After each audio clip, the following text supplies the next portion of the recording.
देख रहे हैं पब्लिक समाचार, पब्लिक के हक में। विधानसभा इलेक्शन के चलते आज मालेगांव में सभी पत्रकार बंधुओं की एक मीटिंग का नियोजन किया गया था। उसके चलते पुलिस ऑफिसर और नियोजन विभाग के अधिकारी इन्होंने पत्रकारों से बातचीत की।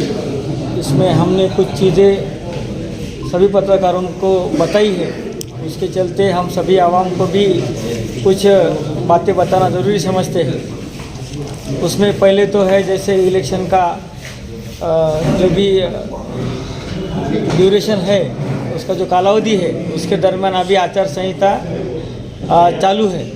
आचार संहिता के अंतर्गत जो भी चीज़ें मनाही की गई है, वो जो भी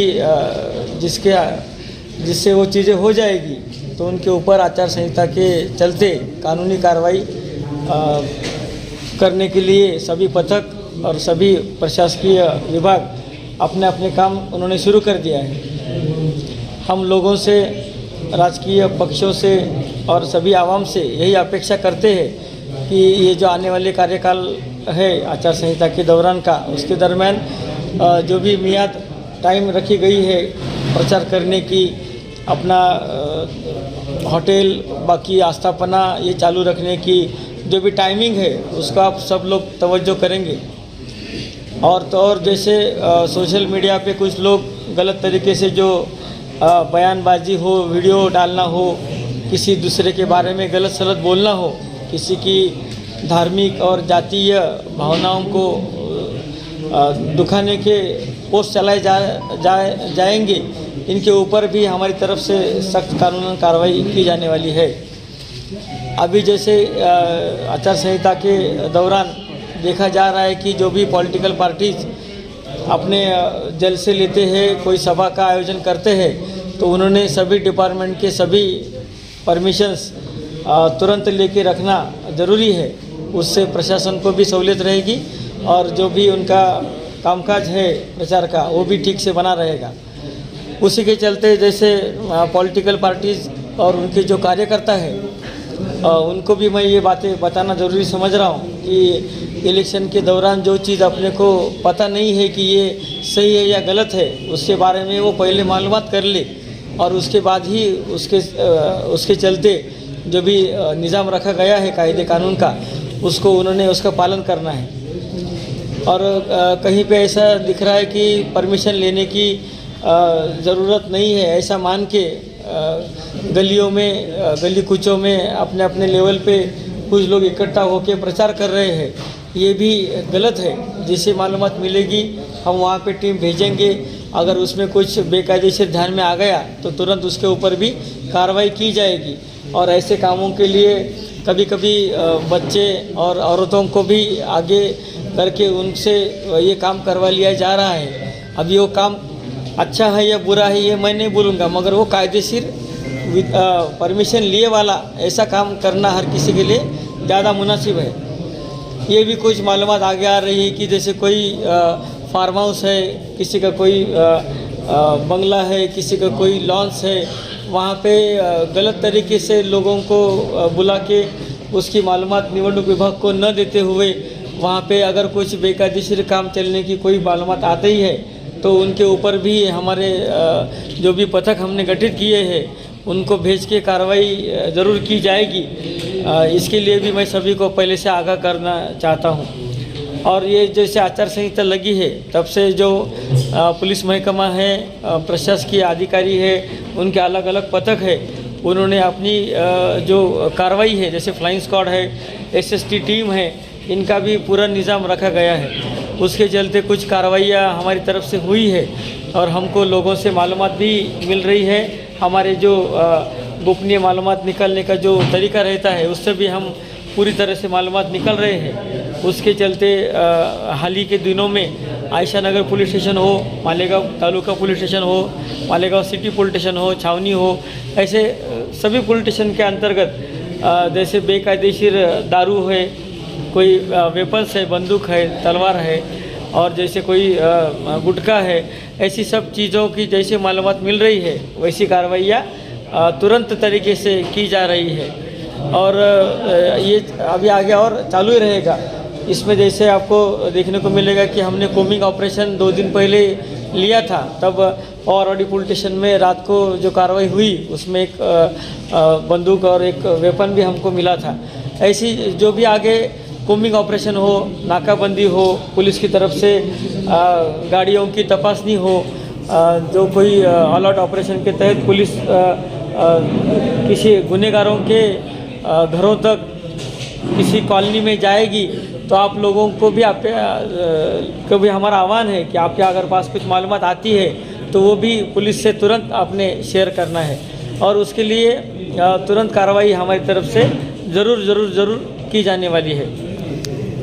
जैसे पहले भी मैंने बोला है कि ये आचार संहिता के कार्यकाल में बाहर की टीमें भी हमने इसमें लगवाई है, जैसे एलसीबी की टीम है, बाकी कोई स्क्वाड्स है, हमारे जो मुखबिर का जो हमारा निज़ाम रहता है वो सब हमने अभी एक्टिव मोड पे कर दिया है,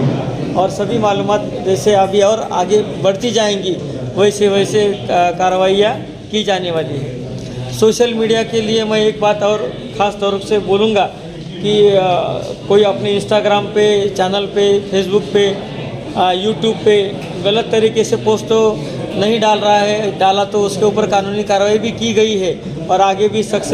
से सख्त कार्रवाई की जाएगी। उसमें ऐसा देखा गया है कि कोई राजकीय व्यक्ति के चेहरा, उनका नाम, किसी धार्मिक व्यक्ति का चेहरा, नाम लगा के झूठी फेक आईडी बना के कुछ हम डाल देंगे तो कानून हम तक नहीं पहुंचेगा, ऐसा कुछ लोगों का नज़रिया बन गया था। तो इसमें साइबर क्राइम जो हमारी ब्रांच है उसके भी हमने ख़ास 2 लोगों को मालेगांव के लिए रखा है, वो भी उनके ऊपर नज़र रखे हुए हैं। ऐसे बहुत से लोगों को बुला के तुरंत तलब करके उनसे जो भी गलत बात अगर हुई है तो उसके लिए उनको तुरंत ताकीद दी गई है, और जिनके ऊपर कानूनी कार्रवाई बन सकती थी उनके ऊपर न हो ये कुल मिला के ये है कि आचार संहिता के दौरान जो भी अपने देश का संविधान है, जो भी अपने देश का निवडणूक आयोग है, जो भी अपने देश में कायदे का अमल है, उसको आप सब लोगों ने पीछे माजी में भी तवज्जो रखा है, और आने वाले कार्यकाल में भी आपसे ये छोटी बड़ी गलतियाँ न हो ये इसके लिए हम ये सब आपके लिए सुझाव दे रहे हैं। इसके ऊपर भी किसी से कुछ गलती हो जाती है तो कानून और वो संबंधित व्यक्ति अपना काम उसके लिए चलता रहेगा, उसके ऊपर हमने पैनी नज़र रखी हुई है। और जैसे नया कानून जैसे आया है 1 जुलाई 2024 से, बड़े जो 3 अपने कानून थे उसमें कुछ बदलाव जो लाए गए हैं, उसके अंतर्गत एक बदलाव ऐसा है कि चैप्टर केस चलाने का अधिकार पहले महसूल विभाग के अधिकारियों को था, अभी वो बरकरार है, और एडिशनल एसपी और एसपी साहब इनको भी ये अधिकार दिए गए हैं। उसके तहत अभी जैसे हमने कुछ जो लिस्ट बनवाई है, कुछ लोगों के नाम उसमें जैसे कि कम उम्र के बच्चे हैं जिन्होंने वेपन्स के गुने में उनको हमने अरेस्ट किया था, और जैसे कोई 1 से ज़्यादा गुने उनके ऊपर दाखिल है, जो महिला और बच्चों के गुने में सीरियस गुने में आरोपी है, ऐसे कुछ लोगों की अलग लिस्ट बनवा के उनके chapter case additional SP office में हम वो चलवा रहे हैं। तो उसके मद्देनज़र भी इलेक्शन के कार्यकाल में और उसके बाद भी वो लोगों से कोई गलतियां ना हो, वो लोगों से दोबारा गुनाह ना हो, उसके लिए उनको बॉन्ड उनसे लिखवा के लेना, उनके जो भी जिम्मेदार लोग हैं, रिश्तेदार हो, दोस्त हो, कोई गांव में उनको मानने वाले प्रतिष्ठित आदमी हो, उन लोगों को भी बुलवा के उनसे उनके बॉन्ड लिए जा रहे हैं। कुल मिला के ये सब कामों के तहत हमको पूरा खातिरी है कि जैसे बाहर से अपनी तरफ आईटीबीपी का पुलिस फोर्स आया है और आगे भी चल के सीआरपीएफ के लोग आने वाले हैं, तो ये इनका रूट मार्च, पेट्रोलिंग ये इसलिए है कि अच्छे लोगों को ये विश्वास आए कि अच्छे तरीके से सब माहौल है, और पुलिस और सब निवडणूक प्रशासन इनकी तरफ से कोई भी भयमुक्त, सब अपने जो इलेक्शन का कामकाज है वो भयमुक्त रहेगा। किसी को कोई दबाव में, किसी के डर में, खौफ में रहने की कोई ज़रूरत नहीं है। इसलिए पूरे इंतजाम हमने अभी तक करके रखे हैं और इसमें और आगे इजाफा ही होने वाला है। कुल मिला के आप सभी लोगों से हमारी अपेक्षा है कि आप सब लोग ये गांव का जो अमन है, ये गांव ने जो अमन का रास्ता पकड़ा है वो रास्ते को हमको छोड़ना नहीं है वो रास्ते से हट के हमको कोई बरखिलाफ एक्शन काम नहीं करना है। और जैसे जिम्मेदार लोगों ने हर बार पुलिस को, प्रशासन को बार बार मालूमात दे के, कुछ बातों के लिए सुझाव दे के बार बार मदद की है, ऐसी ही मदद सहकार्य हमको अपेक्षित है। और जो लोग ये चीज़ें मानेंगे नहीं, उनके लिए हम हमारी तरफ से कानूनी कार्रवाई तुरंत करके उनके ऊपर एक्शन कर लेंगे। तो वो लोग भी अभी से खबरदार रहे। उनको भी मैं यहाँ से वार्निंग देता हूँ कि गांव का अमन बिगड़ाने के लिए वो अगर कहीं पे मुझे दिखे तो उनको हम बिल्कुल बख्शेंगे नहीं। उनके ऊपर कड़क कानूनी कार्रवाई तुरंत हम जरूर करने वाले हैं। सर गुना दाखिल हुआ है क्या आचार संहिता का भंग? वो मैं आपको प्रेस नोट में दे दूँगा।